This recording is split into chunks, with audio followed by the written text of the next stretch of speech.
Hello everyone, good morning. সোমবার সোমবার সকাল মানেই ব্যস্ততা, খুব তাড়াহুড়া, খুব ব্যস্ততা। তো সকাল সকাল আছে কি পাস্তা বানাইলাম। আমার বড় মেয়ের স্কুলে একটু সব ফ্রেন্ডসরা মিলিয়ে খায়, তো ওর পাস্তা লাগে, হোয়াইট সস পাস্তা লাগে। হোয়াইট সস পাস্তা তো আমার সম্ভব না, আমার ময়দা নাই করে, আমরা ময়দা এমনিও খাই না। তো পাস্তা দিলাম বড় মেয়েরে বানাইয়া, আর টিফিনে পাস্তা। আর সকালে আমি আর রুটি পাস্তা দিই না, খালি পেটে পাস্তা খাওয়াটা ঠিক না। খালি পেটে আমি দুধও দিই না, দুধটাও ভালো পাই না। আগে মানে মানুষে খাইতো, এখন দুধটাও ঠিক না শুনলাম।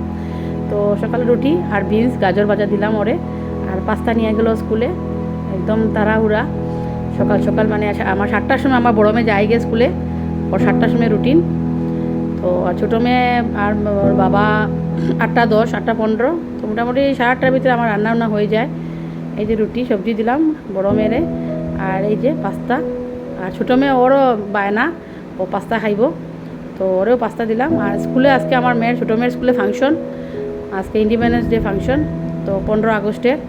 তো তারা ওরা করে রেডি করলাম, রেডি করতেই সময় লাগলো, রান্না বান্না করতে তো আমার 1 ঘন্টায় রান্না হয়ে গেল।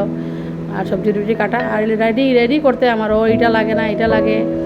তো জিন্স আসিল, থিম আসিল, তো স্কুলে ফাংশন, তো ওরা রেডি করলাম। আর এই যে সকালে সোমবার সকাল, তখন আমি যাবো মন্দিরে, ঘর টর মুছমো, কাপড় টাপড় ধুইমো, ধুইয়া মন্দিরে যাবো, আজকে সোমবার দিন। তো মন্দিরে আমি ইয়ে নিয়ে আইমু। আর এই যে আমার মেয়ে, ওর মনটা খারাপ, বলে সুন্দর হয়েছে না মেকআপ। আর কীভাবে মেকআপ করবো আমি জানি না ভাই। তো ওই যে দিলাম, আজকালের বাচ্চারা তো খালি এটা না এটা, এটা না এটা। ওরা নিচে ছাড়িয়ে আইলাম স্কুলে, স্কুলের ভ্যানে যাওয়ার।